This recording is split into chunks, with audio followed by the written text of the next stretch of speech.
New Thought Media Network. We are a global broadcast network of positive music, media, and entertainment, inspiring humanity's evolution along the journey of enlightenment and creating a world of love, peace, empowerment, and prosperity for all. New Thought Media Network.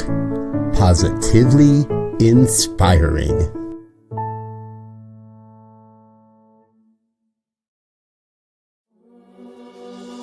Free my mind, open my heart with the whispers of truth. To live a conscious life, to live a conscious life on the growing edge. On the growing edge.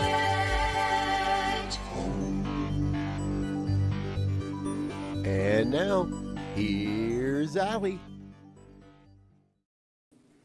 Hello and good morning. Welcome to Growing Edge Live. I'm Allie Benjamin, and it is my great joy to present each week this beautiful podcast, Growing Edge Live, where we have conversations with soul-centered individuals that are channeling and sharing their time, talent, energy, resources, their love into doing good work in the world. Today, we're doing something a little bit differently. I have my beloved husband, Reverend Michael Benjamin, as a co-facilitator, and we are going to be doing our Thanksgiving special episode. And so we're so grateful to the New Thought Media Network, our producers of this show. We're so grateful for the thesatyacenter, who's our sponsor. But most importantly, we're grateful for you, our viewers, because without you, we wouldn't have anyone to listen to what we're talking about, and we wouldn't have a platform if it wasn't for you and your interest in your own personal growing edge, your evolutionary edge, who you're becoming and what you're doing.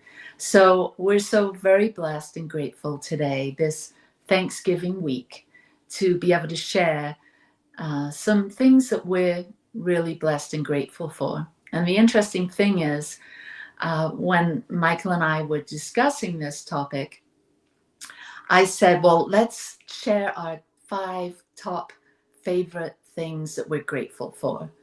And so we both went to our notebooks and started writing about the things that we're grateful for and what were our top 5. And I soon realized there's so many things I'm grateful for. And to put it in that, like to categorize it as one being better than the other or one being higher or lower than the other, it just felt off. So we're just sharing some things that we're grateful for. So Michael, welcome. I'm glad that you're here today. We're not together in the same location, but we're always together in our love. We are. Thank you for having me back. It's good to be here. Good to have the opportunity to share my heart with all of you. And thank you for listening and sharing and commenting and everything else. So I look forward to being here. Thank you. Awesome. So you've got your list, and I kind of have some little notes on that, but I don't really know what you're about to talk about. And I have my list, and I think we'll just go back and forth and talk about whichever one we want to, and then comment on each other's. And hopefully we'll be able to make it through all 10 of these. And I have a little bit of a suspicion that some of these are going to be very similar, because you and I, we've been on our spiritual path together for 29 years. We have had an ongoing practice of meditating, reading spiritual material or sacred text, journaling, and then discussing that every morning. Well, and then praying about whatever comes up. But we've done this pretty much consistently when we're together, that is, which is most of the time, every day. And so we have a real kind of coherence with the things that we find important, and we know what each other values and is grateful for. So here we go. We're just really going to be sharing some spiritual nuggets, some ideas with you today to help you, whatever you're experiencing, because I know that a lot of us have been challenged over the past few weeks, well, the past few years really, with the environment we live in, some of the division and divisiveness that we've experienced over the election and all that drama. And so as ministers, we really want to be the broadcasters of the real news, not the phenomenal news, or really give voice to the things that maybe could continue to divide us. But we want to talk about the things that really unite us. And so do you have anything to say before we dive into our list of 10 things we're grateful for? Yes. First of all, you and I met in a circle, back in 1995, and began this journey into experiencing what's new, and it has just been transformative, to say the least, and empowering. And so I'm grateful to have been on the journey with you, and that we've chosen to become family, and so I'm looking forward to diving in. Yeah, and just to add, we met at a Science of Mind discussion group in 95. So we're just kind of been in this zone for a while now. All right, so ladies first. I am grateful for Source. I'm so grateful for God, for the individualized expression of the divine that I am. So this is really the first thing that made sense to me, to really dive into what that is. When we were back at that group 29 years ago, we were reading The Thing Itself, the introduction to the Science of Mind. And so that's what I'm talking about when I say I'm grateful for Source, the thing itself, what it does, how it works, how to use it. I can't remember if I got all of those in the right order, but you get the point. This infinite power and Source, this thing itself, this one life, one power, one presence that we're all experiencing as our very life, and as the world around us, we're connected and we're sourced and we're fueled, and it feels so good to have this awareness, to look through the eyes of that philosophy of oneness. And so that's really what I feel has been central to my life and kept me peering out from this human body at the world, knowing that God is showing up as everything I see, everything I feel, everything I experience. And this omniscience, omnipotence, omnipresence is within me. And so I have a constant, reliable source of power, of infinite possibilities, and this divine mind that's also within me, the microcosm of the macrocosm. And so that's my first thing that I wanted to talk about, that I'm so grateful for. Well, yes, and I know that about you, and I'm so grateful that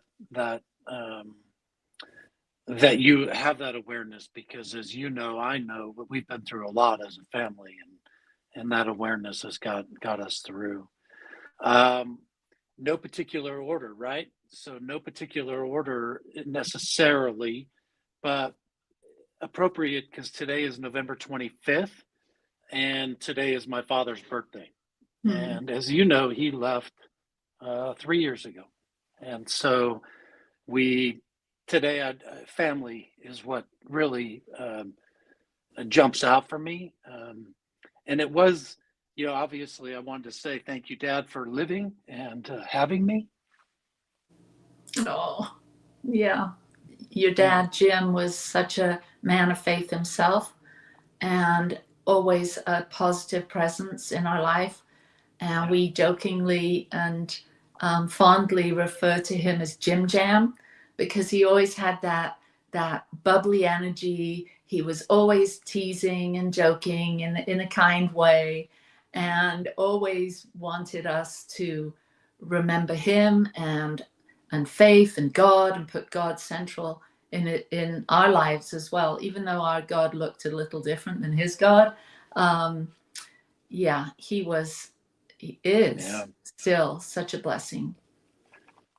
He is, and then, but really, family, the theme, you, Chris, Alex, Adam, and all the grandgirls, and of course my brothers and siblings and so forth.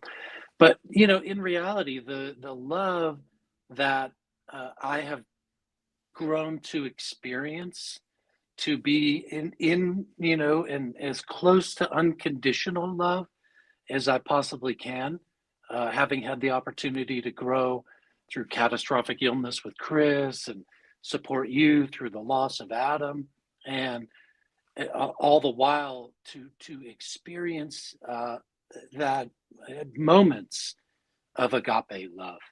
Um, I really feel that the safe place of family, and the challenge of family, and the growth, and all the individuals involved in the growth that we've been through, um, really has afforded me the opportunity to experience giving and receiving that agape love, and it's pretty powerful.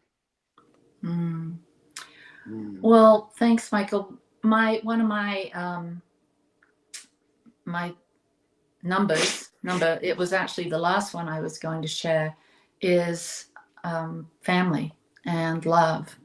And so I'm just going to jump right to that one, to tag on to what you've been saying, because the love that having a family has afforded me is probably the thing that I'm most grateful for.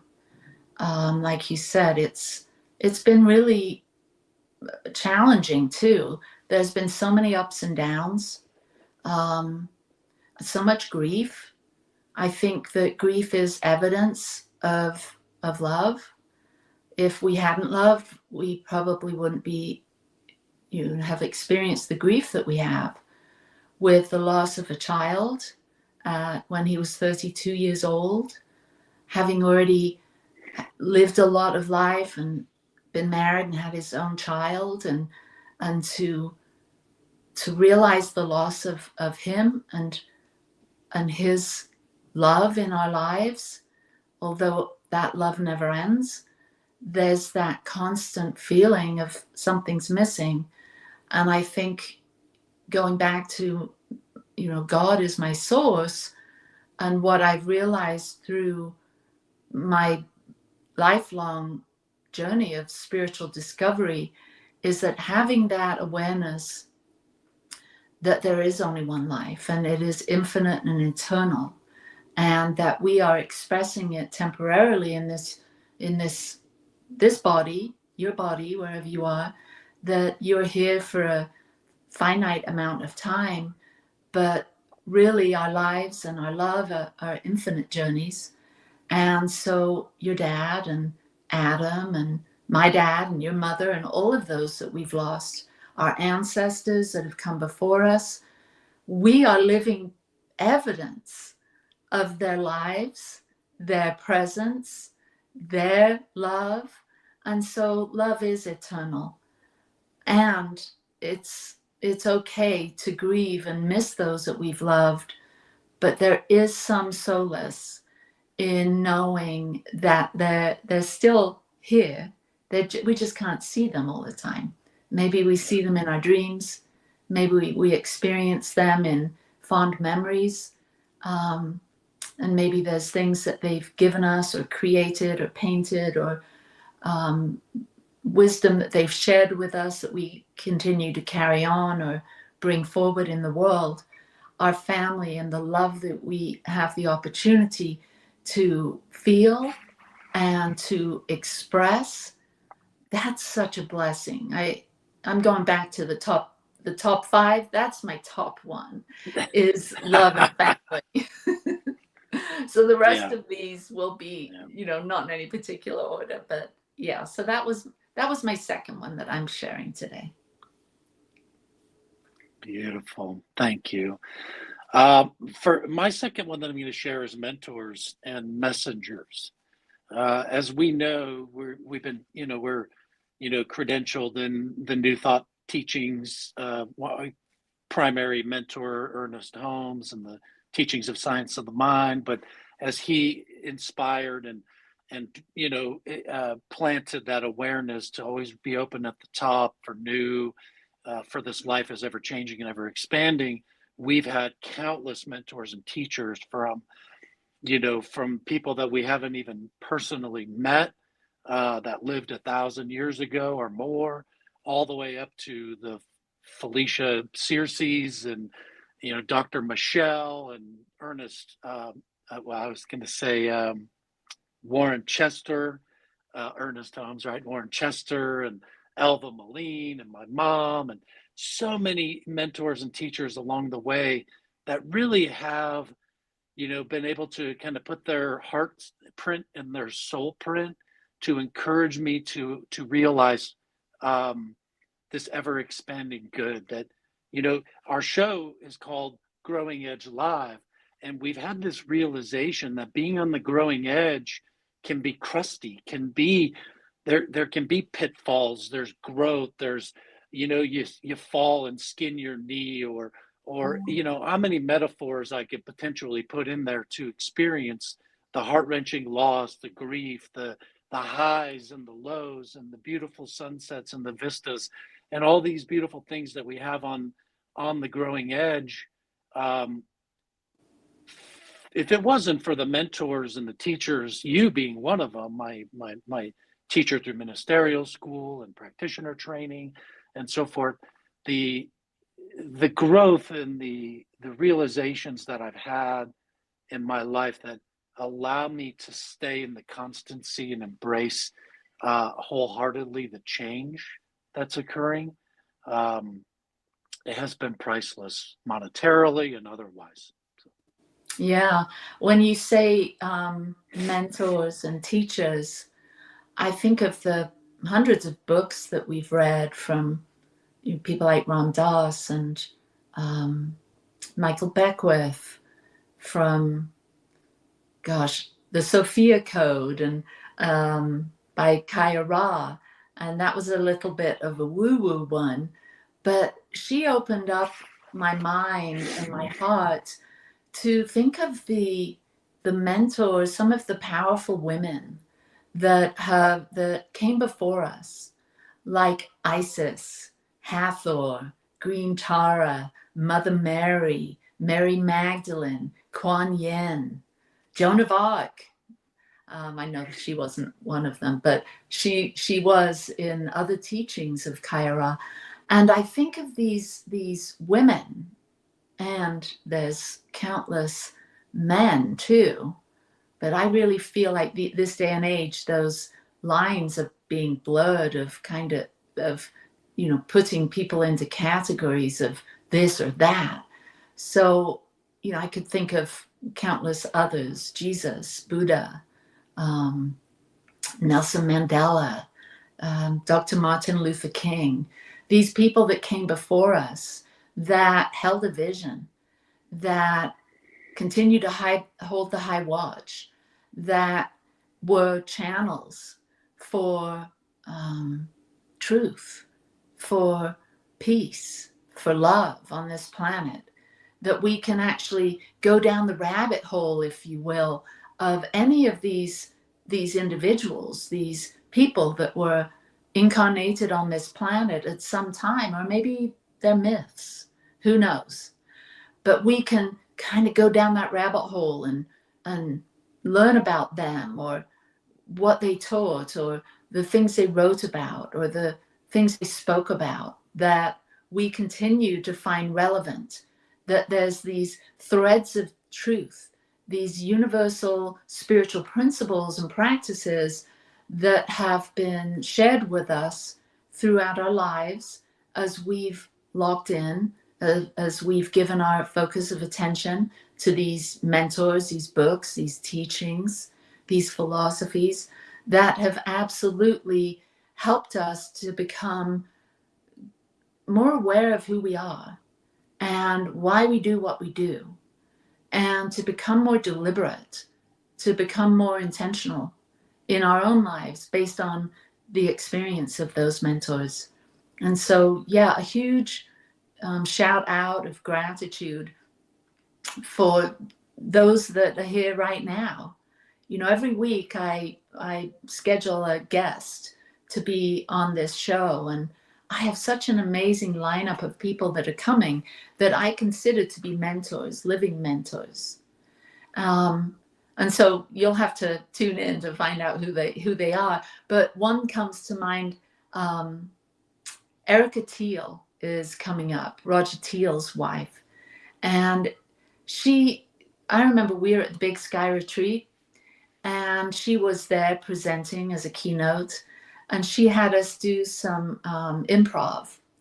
And I remember I was scared to death, even though for decades I've got up and done talks on a Sunday from the pulpit, to actually step out of that character, step out, you know, take the stole off, if you will, and step out as just me, doing an improv, like acting like someone that's pissed off or something, in a little play act thing, was really kind of gave me this sense of, who am I really? I play all these roles. And that gave me an opportunity to be more deliberate in who I'm showing up as. And so that's just one person that came in at this particular moment. Do you have some teacher or mentor that stands out to you that's helped you? Oh yeah. I mean, the list is long, but the one that's alive, super strong and alive within me, seemingly always, Abraham coming through Esther. I remember going, this goes back, 15 years or more to 20 years when you first delivered the information, and I was like closed off, like, oh, I don't want to listen. She's a quote channel, right? And I was like, that I'm not willing to go there, But I remember being in Sicily. We had picked up the book and brought it with us, and we were walking along the harbor, and we found that rock wall, and we decided to start reading it.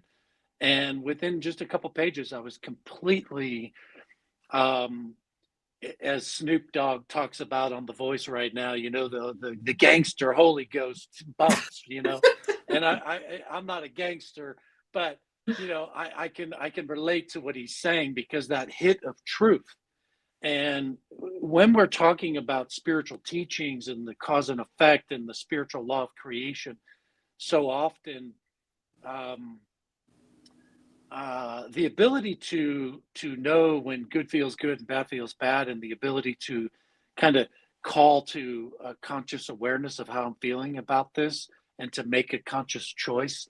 I mean, this has just been so empowering and expansive, and the work that she does to allow this clarity to come forward, and I have to bring Sheila, Gillette, and Theo right there with them, because we know Sheila and Marcus very well personally, spent time with them, and of course they helped Esther come through Abraham come through Esther, decades and decades ago.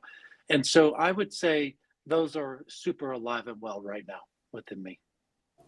Awesome. All right, we better get moving with our 10, because you and I can really have conversations. Okay, so the next one that I want to bring up is I'm grateful for meditation.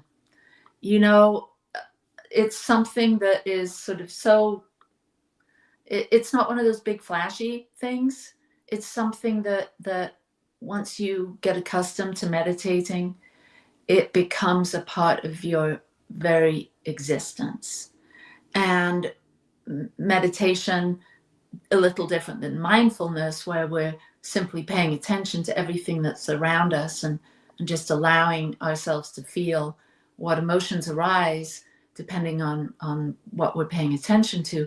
Meditation for me is this opportunity to tune in, this opportunity to slow down, tune out everything else, turn within, become present, and simply listen. And pay undistractable attention to what is. And I remember I heard that phrase at in Joshua Tree at a silent meditation retreat with Michael Beckwith. And they had a t-shirt with that, meditation is undistractable attention to what is, something like that. Anyway, it's such a gift. It's like my personal time with God. It's my personal time with my greater self, my higher self, where I tune in to the dimension of me that isn't just this body, that dimension of me that has never been born, that has never died. I get to have a conversation. I get to listen to that still small voice that shares all kinds of insights when I'm willing to slow down, pay attention, and listen and hear. And that to me is the greatest gift anyone could really give themselves. And it's an opportunity to be refueled, to be fueled, to be activated by these ideas, these thoughts, these feelings, these messages that come, the intuition that arises, that allow for me to bring forth those divine qualities that are assigned with God, like love and joy and beauty and peace and wonder and the magic of simply being here in this beautiful, amazing conversation. So for me, meditation. So we've got a couple minutes before our break. Do you have anything to say about the meditation and how it affects you? Meditation is medication, right? So we know, and I too, have a meditative practice. A lot of times I do it while I'm exercising on the treadmill and so forth. I can tell you most days when I wake up, my mind wants to run amok with non-reality, with the ego base. And when I literally take control and exercise dominion and go into a meditative state, the realization of real truth, the truth with a big T, is so, empowering, really. So, it's been a beautiful thing. Maybe we could share. We do a meditation every morning, and we declare some statements of truth. Do you want to say those out loud together? Sure. I don't know if together is going to work well, but let's try it and see if it records.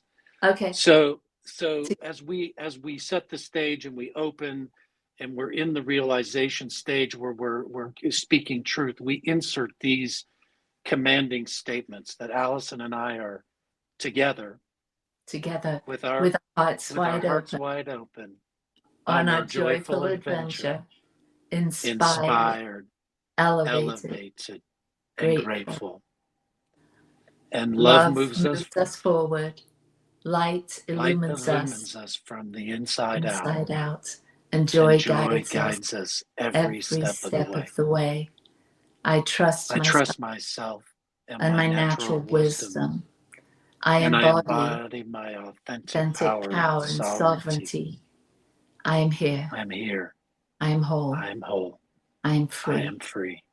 Grounded in grace. Overflowing with exuberance and gratitude. I give my unconditional love and creativity to my to my relationships, and to my and to work. my work. May we May be we a be a channel channel of of blessings as we as we live, live, serve, serve, and and evolve. evolve. And so it is. And so it is. All right. We'll see you on the other side of this short break. Yeah.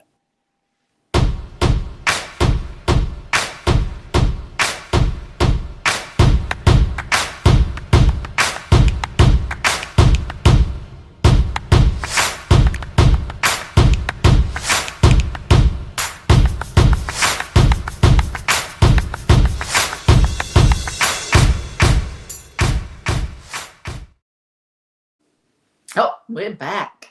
We are back. Okay. Free my mind, open my heart with the whispers of truth. To live a conscious life, to live a conscious life on the growing edge. On the growing edge. All right. So I think it's your turn. What's your next one? So that would be number 4, right? The You're grateful for what? conscious self-awareness, how I'm feeling, and the ability to discern the difference. Mhm. So as we know, there's aspects of the mind, multiple aspects of the mind, and the ego mind, or that aspect of the mind, does have the capacity to help us.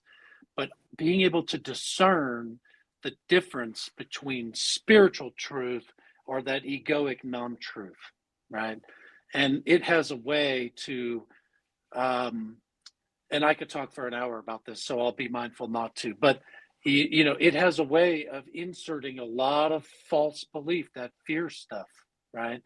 And through being consciously aware and the ability to discern, I have the ability to exercise dominion over that and choose what is real, what is true. Wow, that was short. I'm not used to keeping it so short and succinct. Yeah, when you were saying that, the word sovereignty was coming up for me. That when we are on this awakening journey, when we've had epiphanies about our oneness, and when we're hanging out in that place of empowerment versus, I use a teaching symbol, which is a circle with a line through the middle. And I think of everything below the line as being in ego or victim consciousness. It's kind of the negative space. And then everything above the line is like the empowered space, the source place, the God qualities, my higher self. And so I'm not constantly, I definitely slip, and I'm lingering down there in the darker place, in the shadow aspect. I think of just actually yesterday, we were driving along and I was kind of in a down place. And then today everything seems different, and I'm like hanging out above the line again, which is, thank God that's the case. But that when you've done enough self-work, self-discovery, self-inquiry, self-observation, you realize that there's a choice. There's a choice. I can be down here and be in the darkness, and it's definitely something I'm not saying deny it. Don't go to that toxic positivity and not feel what you're feeling in that place. Maybe it's anger, maybe it's sadness, maybe it's fear. Whatever it is, all those parts need to be honored. All of those emotions, if we just bury them, beach ball them, do a spiritual bypass on them, we're not going to gain the riches, the gold that can be mined out of the darkness, or out of the shadow, or out of being below the line, or being consumed by the ego. But to feel the feels, to do whatever work needs to be done. Maybe you go into meditation with it, but then there's that opportunity to come to that place of moving up, rising up. And that's what meditation does for me. It gives me an opportunity to come right back up above the line, and to remember my God self, to tune into that infinite well and that resource that is available to me when I can see the difference. Am I an ego? Am I in essence? And so I know you've probably got a couple more things to say about this. So please, what else would you like to say about this one? Well, we have literally demonstrated and had the realization of ordinary miracles in our life. And probably the strongest moment was that stands so tall, it's so difficult to talk to without getting emotional, is when you were talking to the neurosurgeons and they had just delivered, catastrophic news relating to our son and a 19.5-inch spinal cord tumor and stage 5 and aggressive and mean, and he's not going to make it. Started talking to us about hospice care and all the exit strategies that they were going to do to keep us comfortable and so on and so forth. And as a practitioner, you had the presence of mind and the presence of awareness to say, I'm thankful for the diagnosis of our son's condition. Now we know what to pray for. And if I can just ask that you guys and our staff here at Loma Linda Children's Hospital just keep as positive as you can.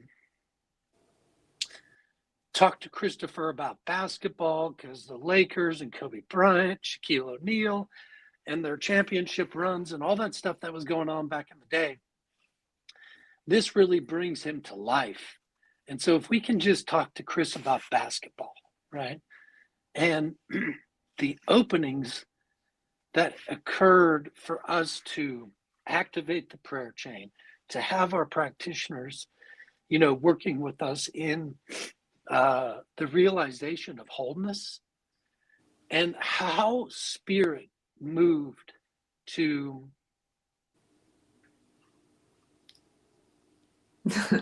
I can see that you're really emotional today, honey. It really touches my heart. Yeah, when we stayed in that awareness that anything is possible, that a diagnosis is one thing, but a prognosis, nobody knows. And when you believe that, and doctors are great, science is great, we rely on them and rely on science, but we don't have to get locked in to someone else's prognosis or idea of what's going to happen, because things unfold in miraculous ways. Yeah. And when you're tuned into that vibration of expecting the unexpected, or being open to ordinary miracles, to keeping our minds above that line and using the power of our word. And I'm thinking this is my next one that I want to move into. I'm grateful for my faith. That is something that is so apparent to me. I'm so glad we decided to figure out what we're grateful for, because it really helps. It really helps lift us up into that place of identifying what we have faith in. And I have a lot of faith in the power of that everything unfolds perfectly. Like just holding that frequency, that everything unfolds perfectly.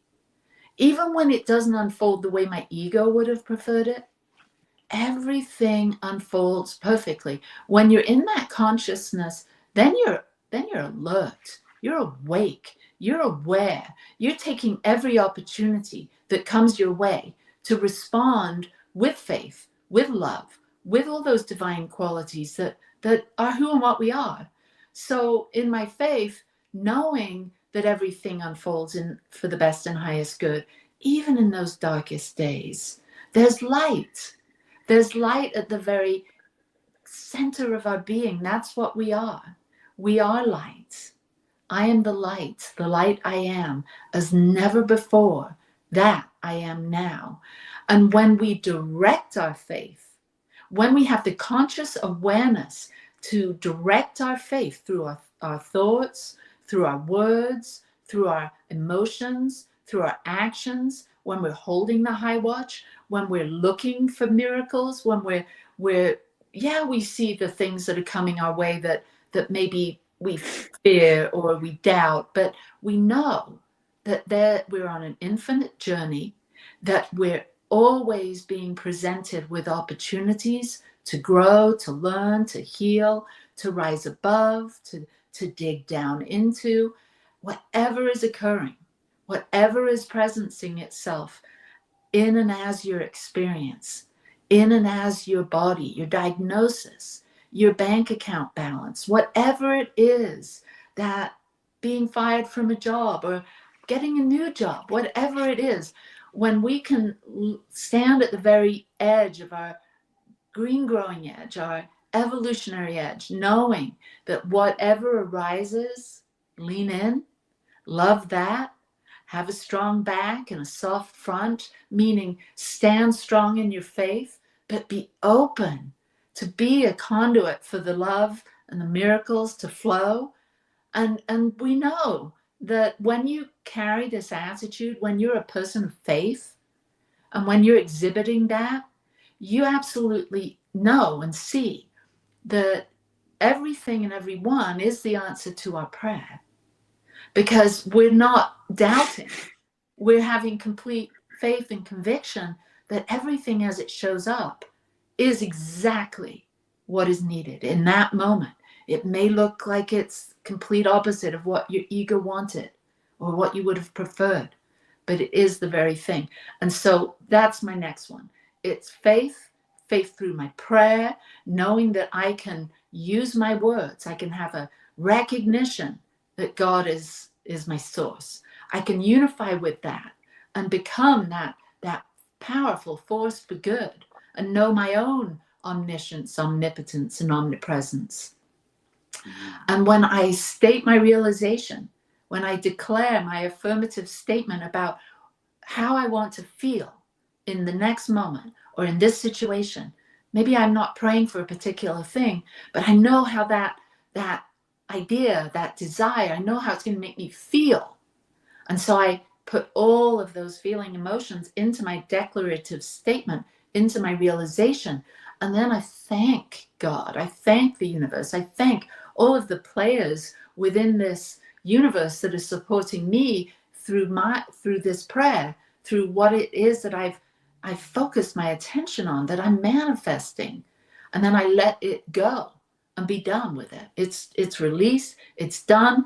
How it unfolds, what it unfolds, when it unfolds, none of that is a concern. I've just stated the truth. I've up-leveled my consciousness, and I've declared that it is done, it is good, and it is so. So yeah. I'm grateful for that. How about you? What's your next one, my love? There was, the realization of wholeness, that the divine source of our existence, which we as spiritual beings are, is not optional, right? We can try and forget that and go play the ego realm. But when we realize wholeness is our divine nature, and that everything that is required for the next moment to unfold already exists, and that it's not up to us to tell it how to do it, or, that it's not mine to worry about. You were just speaking about that seconds ago, but that really was. And so to literally surrender into the flow, to say that the source of existence is unlimited in potential is beginning to tap into what's real. But we've seen it unfold in our life. Going back to Chris, I mean, he literally survived surgeries that they said couldn't be done, right? I don't know who they are. We know who they were because, they told us that, right? But there was people,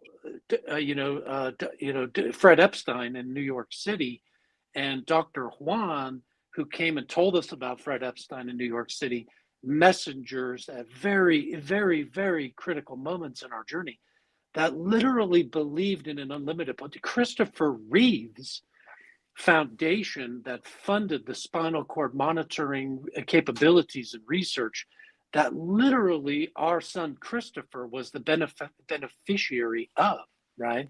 From Christopher Reeve's foundation to the Christopher Boone life was like seamless, and we all saw it unfold in our life. And so the ability to notice when we're coming from ego and the ability to actually turn into what's real, into the unlimited, wow, what a transformative, what a expansive thing to be able to realize. And so, yeah, that was my next one. Awesome. Well, I don't know, I'm a little dyslexic and I don't really know if I've gone through my whole list, but I have one left. I don't know how I've got one left and you don't, because I went first. I do. I have one more. Oh, you do have one more. Okay, good. Well, my next one is I'm grateful for Mother Earth. And I'm a bit of a hippie. I'm a bit of someone that really enjoys the shaman path. I remember I did a sweat lodge kind of experience with a couple of my teachers, Lorraine and Shen, and we went out onto native lands because Shen is she's Shoshone, but she's been taught by Lakota medicine people, and so they built me a sweat lodge, and you drove me out there. We went out onto the land, like 50 miles in the middle of nowhere, in this place where they do Sundance, but nobody was there. And I slept in that sweat lodge, I slept and lived in that sweat lodge for 3 days and 3 nights. No water, no food, just this deep immersion into the land, into the womb of the mother. And I had this experience, and wow, I mean, I can't begin to share everything that unfolded in that magical mystery tour, that deep immersion. But one of the things that I really experienced was this great comfort and great feeling of belonging to the earth. That I came from the earth and the stars, and being in that womb, being in that space, having all that time to be available to go deeper into deeper dimensions, to deal with some of the darkest thoughts and hurts and fears and pains that I have experienced, to be able to release that, to neutralize, to transmute those things, all with the support of Mother Earth.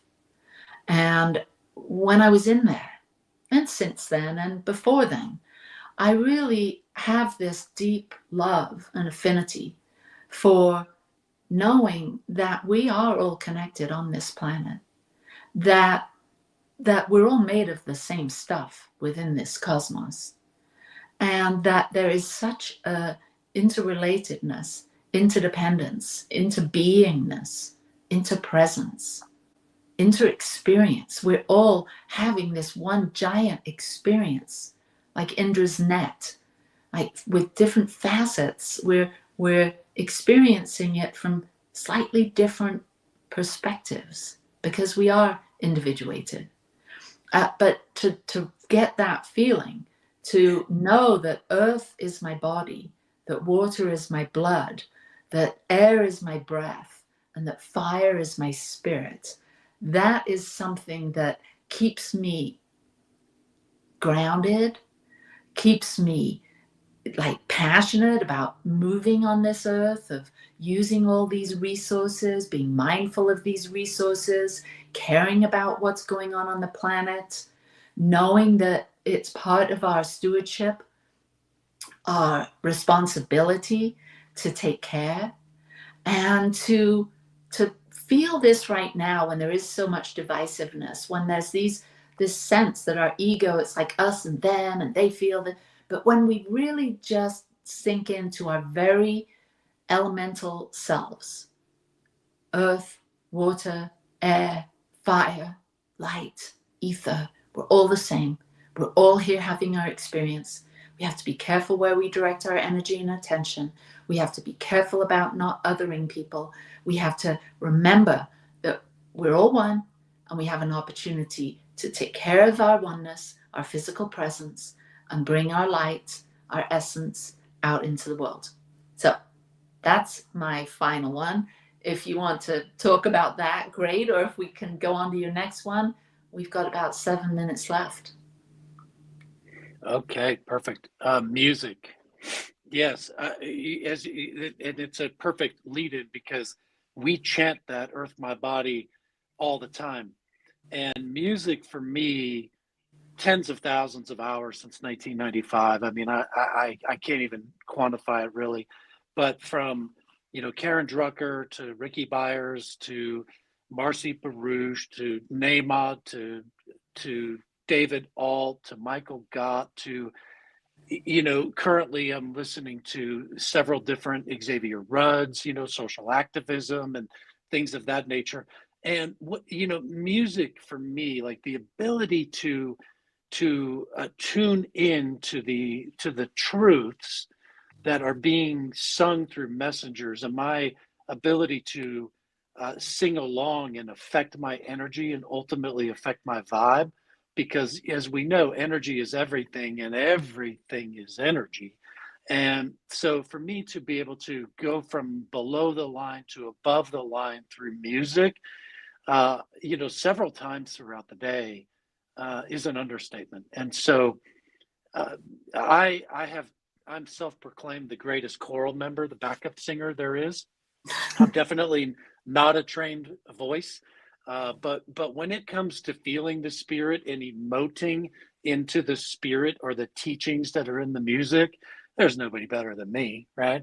And so, anyhow, have 20 years plus experience doing it, but in ultimate reality, the willingness to give yourself permission to go there, sort of in a improv way, and to really feel that, and how many people have come to me over the years and said, wow, when you're doing that up on stage, I mean, I'm talking about hardened men sitting in our Satya audience, guys that are literally snipers in the military that are dealing with PTSD, and have come to me and pulled me off to the side and said, there's something very magnetic that when you do that, it transforms the way I feel. And it's like, wow, I don't do it to hear that. I do it because it affects me that way.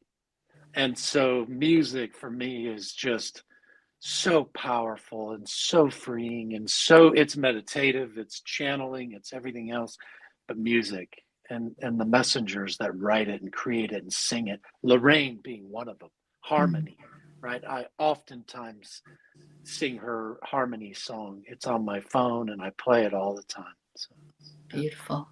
So we're just coming up to the end, and I'd love that we each take a moment just to share our growing edge gratitude, because we've talked about the things that we have, and is there anything else as you tune in to consider what you would like to share with our audience today, whether you're watching live or you're watching this as a replay?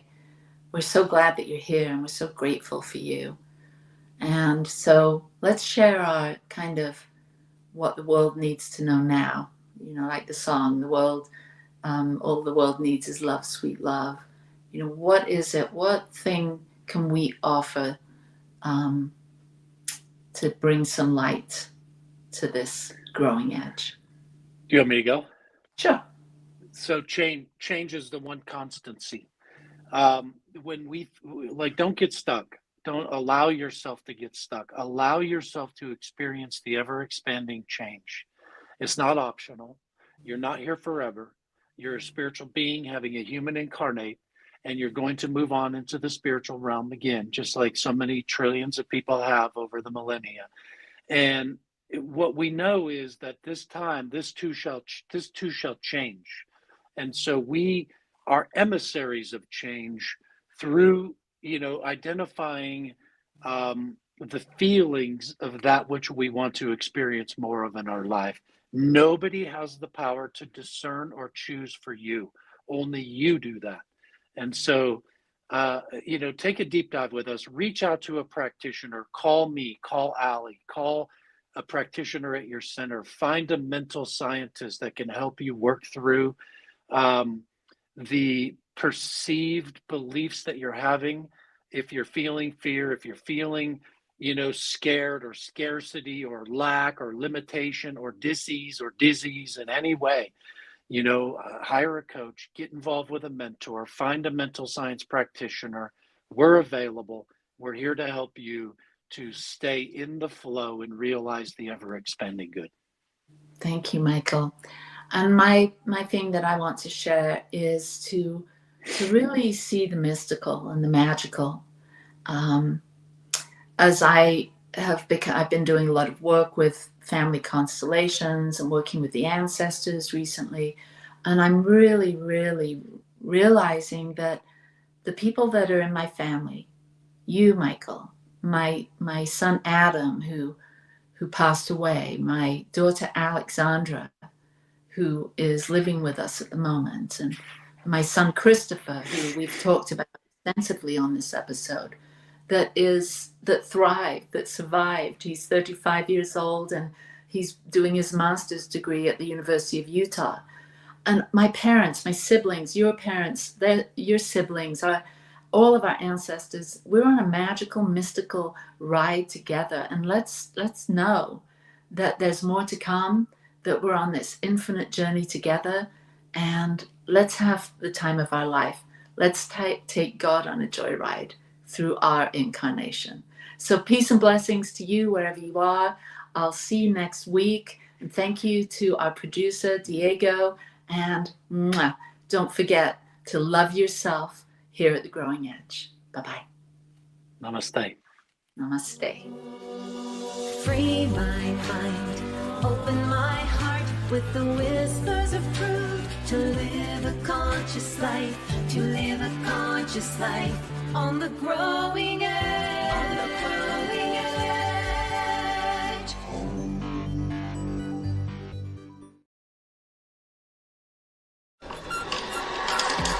I've been thinking, this volunteer dinner deserves a standout video, something with real impact. But hiring a big production team for just one video? The cost would be huge. I get it.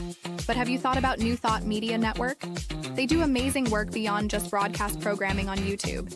They actually specialize in high-quality, one-off productions for events like ours. And I heard they're super affordable. Really? I didn't realize they did that. So they focus on quality without the premium price tag. Exactly. Plus, Dr. Robert runs the whole thing, and he's all about making great media accessible. We could get the professional look we need without going overboard on costs. His sounds perfect. Let's get in touch with Dr. Robert and see if they can work their magic for us.